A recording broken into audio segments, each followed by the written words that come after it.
Hi friends, welcome to Samriddhi education platform. आज मैं आप लोगों के बीच कॉन्स्टिट्यूशनल फ्रेमवर्क के दूसरा वीडियो लेकर आप लोगों के बीच उपस्थित हूँ।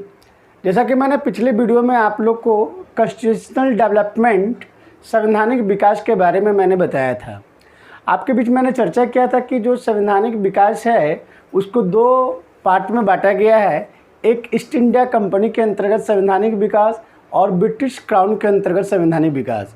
मैंने ईस्ट इंडिया कंपनी के अंतर्गत संवैधानिक विकास में मैंने आपको बताया था कि इसमें बहुत सारे एक्ट हैं।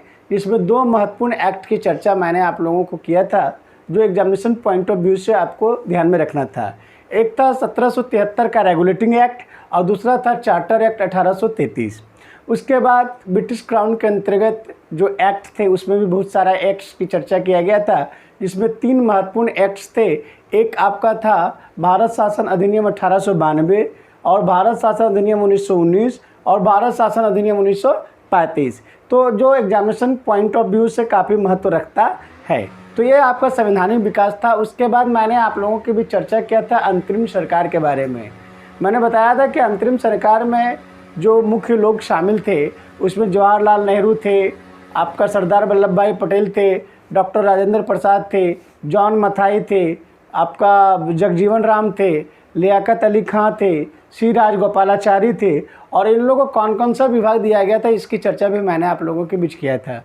साथ ही मैंने आपको संविधान सभा के बारे में बताया था और संविधान सभा से संबंधित सारे फैक्ट्स मैंने आपके बीच चर्चा किया था कि संविधान सभा का पहली बैठक कब हुआ था, अस्थायी अध्यक्ष कौन थे, अस्थायी अध्यक्ष कौन थे, संविधान सभा का निर्माण हो इसका प्रस्ताव किस मिशन के द्वारा आया था और इस संविधान का सभा का गठन किसके तहत किया गया था, कितना समय लगा था। और इसमें प्रमुख समितियों के बारे में भी मैंने बताया था कि संविधान सभा की प्रमुख समितियां कौन कौन सी थी और उनके अध्यक्ष कौन कौन से थे।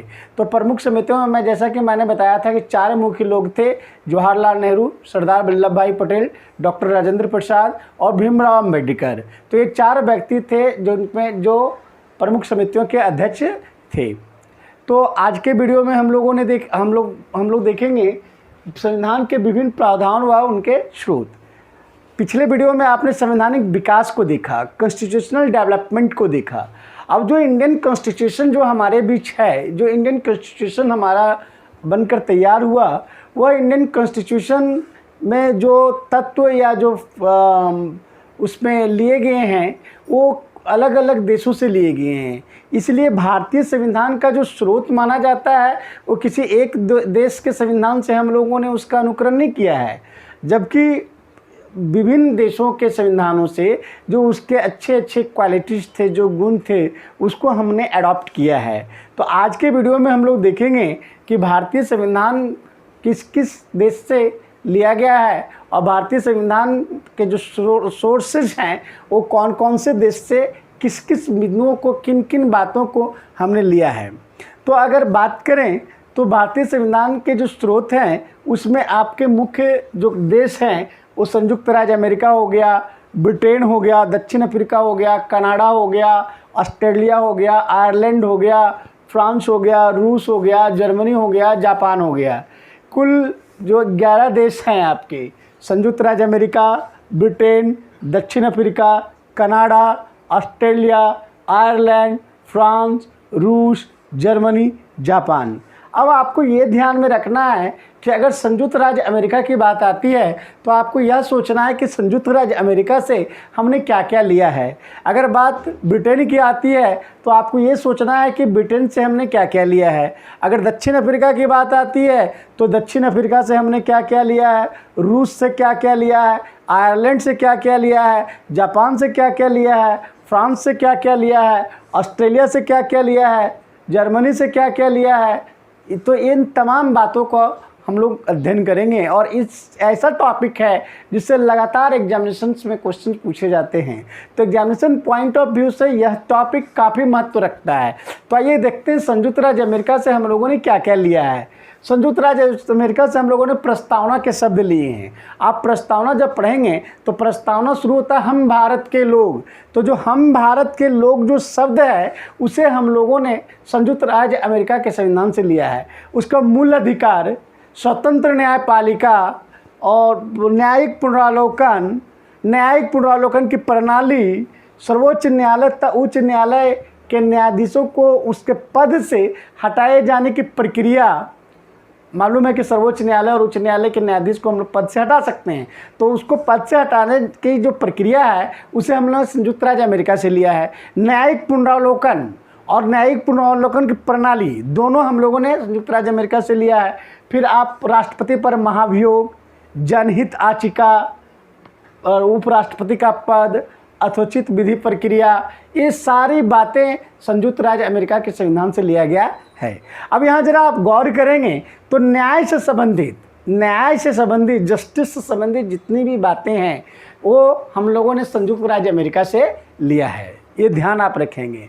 जस्टिस से संबंधित, चाहे वो स्वतंत्र न्यायपालिका हो, चाहे वो जनहित याचिका हो, चाहे वो न्यायिक पुनरावलोकन हो, चाहे वो न्यायिक पुनरावलोकन प्रक्रिया हो, चाहे राष्ट्रपति पर महाभियोग हो, या सर्वोच्च न्यायालय या उच्च न्यायालय के न्यायाधीशों को उसके पद से हटाए जाने की प्रक्रिया हो, इन तमाम बातों को हम लोग संयुक्त राज्य अमेरिका के संविधान से लिए हैं। तो आपको यह ध्यान में रखना है कि ये संयुक्त राज्य अमेरिका से हम लोगों ने जस्टिस से रिलेटेड जितनी भी बातें हैं वो हम लोगों ने अडॉप्ट किया है। क्लियर? तो एक आप क्लू मैं आपको बता रहा हूँ कि न्याय से संबंधित जो भी बातें हो गई वो संयुक्त राज्य अमेरिका। अब बात करते हैं ब्रिटेन का। ब्रिटेन से हम लोगों ने विधि का शासन, फिर संसदीय शासन प्रणाली, एकल नागरिकता, द्विसदनीय व्यवस्था, विधि निर्माण प्रक्रिया, सर्वाधिक मत के आधार पर चुनाव जीत का निर्णय, विधायिका में अध्यक्ष पद की भूमिका और संसदीय विशेषाधिकार। कहने का मतलब है, यहाँ पे आप एक क्लू दिमाग में रखेंगे कि ब्रिटेन से हम लोगों ने संसद से रिलेटेड जितने भी शब्द हैं वो हम लोगों ने लिया है। संसद से रिलेटेड, चाहे वो विधि का शासन हो या संसदीय शासन प्रणाली हो, एकल नागरिकता हो, द्विसदनीय व्यवस्था। तो चूंकि संसद में 2 सदन होता है, उच्च सदन और निम्न सदन, लोकसभा और राज्यसभा, वो भी संसद से रिलेटेड है। आपका विधि निर्माण प्रक्रिया, विधि कहाँ बनता है तो संसद में बनता है, तो विधि निर्माण प्रक्रिया भी हम लोगों ने ब्रिटेन से लिया है। सर्वाधिक मत के आधार पर जीत का निर्णय, विधायिका में अध्यक्ष पद की भूमिका और संसदीय विशेषाधिकार। मतलब संयुक्त राज्य अमेरिका, वहाँ पे क्लू पॉइंट आपका क्या था कि न्याय से संबंधित बातों को हमने संयुक्त राज्य अमेरिका से लिया है। यहाँ पे अगर आप ब्रिटेन से, तो आप संसद से संबंधित बातें, विधि का शासन, संसदीय विशेषाधिकार, संसदीय शासन प्रणाली, एकल नागरिकता, द्विसदनीय व्यवस्था, विधि निर्माण की प्रक्रिया, इन तमाम बातों को हम लोगों ने ब्रिटेन से लिया है। तो यहाँ पे 2 क्लू आपने देखा, संयुक्त राज्य अमेरिका न्याय से संबंधित, ब्रिटेन आपका संसद से संबंधित। फिर दक्षिण अफ्रीका से हम लोगों ने 2 बातों को ग्रहण किया है। एक है संविधान संशोधन की प्रक्रिया। आखिर हमारा इंडियन कॉन्स्टिट्यूशन में अमेंडमेंट हो सकता है, संविधान हो सकता है, तो जो उसकी प्रक्रिया जो होगी, संविधान संशोधन की जो प्रक्रिया होगी, उसे हमने दक्षिण अफ्रीका से लिया है। और फिर है आपका राज्यसभा के सदस्यों का निर्वाचन। राज्यसभा में सदस्यों का निर्वाचन हम लोग करते हैं, तो राज्यसभा के सदस्यों का निर्वाचन ये जो है हमने आपका दक्षिण अफ्रीका के संविधान से लिया है। तो संयुक्त राज्य अमेरिका हो गया न्याय से संबंधित, ब्रिटेन हो गया संसद से संबंधित, और दक्षिण अफ्रीका आपका हो गया संविधान संशोधन की प्रक्रिया और राज्यसभा में सदस्यों के निर्वाचन। 2 बातें। तीसरा कनाडा से हम लोगों ने सशक्त केंद्र के साथ संघीय व्यवस्था, शक्तियों का वितरण तथा अवशिष्ट शक्तियों का केंद्र में निहित होना, केंद्र द्वारा राज्यों में राज्यपाल की नियुक्ति और उच्चतम न्यायालय का परामर्शी न्याय निर्णयन और संघात्मक विशेषताएं, ये सारी बातें हम लोगों ने कनाडा के संविधान से लिया है। तो कनाडा के संविधान से आप हमेशा ध्यान में रखिएगा संघीय व्यवस्था और शक्तियों का वितरण, केंद्र और राज्य के बीच जो शक्तियों का वितरण होगा वो हमने संघीय व्यवस्था और शक्तियों का वितरण कनाडा के संविधान से लिया गया है। और शक्तियों के वितरण में भी अवशिष्ट शक्तियाँ जो होती है वो आपको केंद्र में दिया गया है, केंद्र में निहित होता है। यह भी बातें कनाडा के संविधान से लिया गया है। केंद्र द्वारा राज्यों में राज्यपाल का नियुक्त होना, ये भी आपका कनाडा से लिया गया है। और उच्चतम न्यायालय का परमासी न्याय निर्णयन और संघात्मक विशेषताएं। कुल मिलाकर यहाँ पे कनाडा में आप एक क्लू रख सकते हैं कि सेंट्रल यानी केंद्र से रिलेटेड, केंद्र से संबंधित जितनी भी बातें हैं वो कनाडा से हमने लिया है। केंद्र से संबंधित क्या, जो सेंट्रल होता है, जिसको पॉइंट हम लोग कहते हैं। जैसे सशक्त केंद्र के साथ संघीय व्यवस्था, ये भी केंद्र से रिलेटेड है। शक्तियों का वितरण और अवशिष्ट शक्तियों का केंद्र में निहित होना, केंद्र द्वारा राज्यों में राज्यपाल की नियुक्ति, उच्चतम न्यायालय का परामर्शी न्याय निर्णयन और संघात्मक विशेषताएं। मतलब केंद्र और संघ, ये दो बातों से रिलेटेड, केंद्र और संघ से संबंधित जो बातें हैं, केंद्र और संघ से संबंधित जो बातें हैं वो कनाडा के संविधान से लिया गया है। फिर से आप गौर करेंगे, संयुक्त राज्य अमेरिका से न्याय से संबंधित बातें लिया गया है, ब्रिटेन से संसद से संबंधित बातें लिया गया है, और दक्षिण अफ्रीका से दो बातें लिया गया है, संविधान संशोधन की प्रक्रिया और राज्यसभा में सदस्यों का निर्वाचन। और कनाडा से आपका संघात्मक विशेषताएं, संघ और केंद्र से संबंधित बातें ली गई है। फिर ऑस्ट्रेलिया, ऑस्ट्रेलिया से हमने समवर्ती सूची, व्यापार वाणिज्य एवं समागम की स्वतंत्रता संबंधी प्रावधान और संसद के दोनों सदनों की संयुक्त बैठक। ऑस्ट्रेलिया के संविधान से हमने 3 बातें लिया है। आपको मालूम होगा, एक संघ सूची होता है, राज्य सूची होता है और समवर्ती सूची होता है।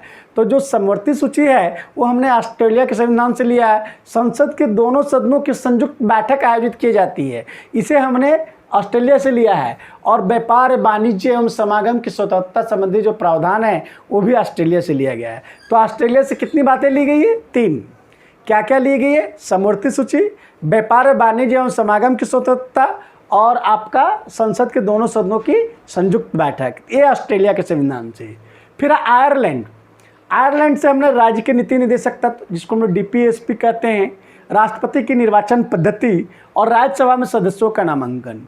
तो आयरलैंड से भी हमने 3 लिया, राज्य के नीति निदेशक तत्व, राष्ट्रपति के निर्वाचन पद्धति और राज्यसभा में सदस्यों का नामांकन। क्लियर? आयरलैंड 3, राज्य के DPSP, राष्ट्रपति की निर्वाचन पद्धति और राज्यसभा में सदस्यों का नामांकन। फिर फ्रांस से हम लोगों ने गणतंत्रात्मक व्यवस्था लिया है। फ्रांस से गणतंत्रात्मक व्यवस्था, फ्रांस, स्वतंत्रता, समता एवं बंधुत्व का सिद्धांत, ये फ्रांस से लिया गया है। तो आप ध्यान रखेंगे कि फ्रांस से 2 बातें ली गई है, एक गणतंत्रात्मक व्यवस्था और दूसरा समता, स्वतंत्रता, समता एवं बंधुत्व का सिद्धांत। तो ये 2 बातें आपका फ्रांस के संविधान से। बात अगर रूस का करें तो रूस के संविधान से मूल्य कर्तव्य लिया गया है और प्रस्तावना के सामाजिक, राजनीतिक एवं आर्थिक न्याय का आदर्श। मतलब रूस से 2 बातें, मूल्य कर्तव्य और प्रस्तावना में जो शब्द हैं, सामाजिक, राजनीतिक और आर्थिक न्याय का आदर्श। प्रस्तावना में सामाजिक, राजनीतिक और आर्थिक न्याय का आदर्श जो है वो आपका रूस से लिया गया है। जर्मनी, जर्मनी से आपातकाल के समय मूल अधिकारों का स्थगन, मतलब जब आपातकाल, इमरजेंसी आ जाता है तो हम मूल अधिकार को स्थगित किया जा सकता है। यह प्रावधान जो है आपको जर्मनी से लिया गया है। फिर जापान से विधि द्वारा स्थापित प्रक्रिया, विधि द्वारा जो स्थापित प्रक्रिया है, इस प्रावधान को जापान से लिया गया है। तो इस तरह से आपने देखा कि विभिन्न देशों से जो हमारे भारतीय संविधान में जो प्रावधान लिए गए हैं वो अलग अलग हैं। तो एक बार आप इसको रिकॉल करें। जैसे मान लीजिए अगर आपकी बात आए कि संयुक्त राज्य अमेरिका से, तो आप ध्यान रखेंगे संयुक्त राज्य अमेरिका से क्या, तो न्याय से संबंधित जो भी बातें हैं वो संयुक्त राज्य अमेरिका। क्लियर? ब्रिटेन की बात अगर करें तो ब्रिटेन में क्या है, तो ब्रिटेन में संसद से संबंधित जितनी भी बातें हैं वो ब्रिटेन से लिया गया है। दक्षिण अफ्रीका की बात करें तो दक्षिण अफ्रीका में 2 है, एक है संविधान संशोधन की प्रक्रिया और राज्यसभा में सदस्यों का निर्वाचन, ये आपका दक्षिण अफ्रीका से लिया गया है। बात अगर कनाडा का करें तो कनाडा में आप 2 बातें याद रखेंगे, संघ और केंद्र से संबंधित जो बातें हैं वो कनाडा से लिया गया है। अगर बात करें ऑस्ट्रेलिया की तो ऑस्ट्रेलिया से 3 बातें ली गई है, समवर्ती सूची, व्यापार वाणिज्य एवं समागम से की स्वतंत्रता संबंधित प्रावधान और आपका दोनों संसद के दोनों सदनों की संयुक्त बैठक, ये आपका ऑस्ट्रेलिया से लिया गया है। अगर बात करें आयरलैंड से तो आयरलैंड से DPSP, राष्ट्रपति के निर्वाचन पद्धति और राज्यसभा में सदस्यों का नामांकन, ये आपका आयरलैंड से लिया गया है। बात करें फ्रांस से तो फ्रांस से 2 बातें ली गई है, गणतंत्रात्मक व्यवस्था और आपका स्वतंत्रता, समता एवं बंधुत्व का सिद्धांत। बात करें रूस का, तो रूस से भी दो बातें ली गई है, एक मूल्य कर्तव्य और दूसरा प्रस्तावना में राजनीतिक, सामाजिक एवं आर्थिक न्याय का आदर्श। बात करें जर्मनी का, तो जर्मनी में आपातकाल के समय मूल अधिकारों का स्थगन से संबंधित जो प्रावधान है वो जर्मनी से लिया गया है। और फिर जापान से विधि द्वारा स्थापित प्रक्रिया ली गई है। तो इस तरीके से आप इसको रिकॉल कर सकते हैं। तो जब भी आपका दूसरा क्लास शुरू हो तो एक बार आप रिकॉल जरूर करें कि मैं पिछले क्लास में हमने क्या पढ़ा। और ये आपका नोट्स बनाने का ये तरीका है, इस तरीके से आप नोट्स बनाएं और जिस तरीके से मैं आपको रिकॉल करके बता रहा हूँ उस तरीके से आप रिकॉल करें और क्लू आप ढूंढने का कोशिश करें। जैसे कि मैंने क्लू बताया, संयुक्त राज्य अमेरिका न्याय से संबंधित, ब्रिटेन संसद से संबंधित, कनाडा केंद्र और संघ से संबंधित। तो इस तरह से जब आप क्लू ढूंढेंगे ना तो आपको आसानी तरीके से उसको आप समझ पाएंगे, रटना नहीं है, आप इसको बिल्कुल समझ सकते हैं। और एक ऐसा टॉपिक है जिससे लगातार हर एक एग्जामिनेशन में आपको क्वेश्चंस पूछा ही जाता है, इसलिए it is very very important. अगर आपका ये वीडियो पसंद आ रहा है तो लगातार आप क्लासेस से अपडेट रहें और अपने आप को बनाए रखें। साथ से साथ अपने दोस्तों को, अधिक से अधिक दोस्तों को इसके बारे में बताएं ताकि अधिक से अधिक लोग इनसे जुड़े और लाभान्वित हो। धन्यवाद।